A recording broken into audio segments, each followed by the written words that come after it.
ഒരു പ്രമുഖ വാരികയ്ക്ക് നൽകിയ അഭിമുഖത്തിലാണ് തന്റെ ഏറ്റവും പുതിയ ഫിലിപ്പീൻസ് യാത്ര അനുഭവങ്ങളെക്കുറിച്ച് സാനിയ പറയുന്നത്. ഫിലിപ്പീൻസിലേക്കുള്ളത് ഒരു ഗേൾസ് ട്രിപ്പ് ആയിരുന്നു. 16 രാജ്യങ്ങളിൽ നിന്നായി 21 പെൺകുട്ടികളുണ്ടായിരുന്നു. യാത്രകളെല്ലാം പ്ലാൻ ചെയ്തത് ഹോട്ടലും സൗകര്യങ്ങളും കൂടി നോക്കിയിട്ടാണ്.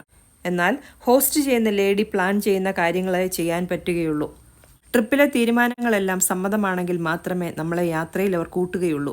അതുകൊണ്ട് തന്നെ വളരെ ത്രില്ലുണ്ടാക്കിയൊരു യാത്രയെന്ന് പറയാം. ഞങ്ങൾ താമസിച്ച മുറികളിലെ സൗകര്യങ്ങൾ സാധാരണ ഹോട്ടലിലേതുപോലെ ആയിരുന്നില്ല. മുറികളിൽ ടേബിൾ ഫാൻ മാത്രമേ ഉണ്ടായിരുന്നുള്ളൂ. ഷവറിൽ വെള്ളം വരുന്നത് വളരെ കുറച്ചു മാത്രം. അവിടെ നമ്മുടെ ഇഷ്ടത്തിനുള്ള ഭക്ഷണമല്ല, മെനുവുമില്ല. അവിടെ ഉണ്ടാക്കുന്നത് എല്ലാവരും കഴിക്കണം.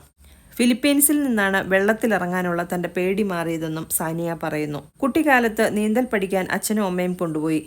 പേടിച്ചു വെള്ളത്തിലിറങ്ങാതിരുന്ന തന്നെ കോച്ച് വെള്ളത്തിലേക്ക് തള്ളിയിട്ടു. അങ്ങനെ ചെയ്താൽ പേടി മാറുമെന്നാണ്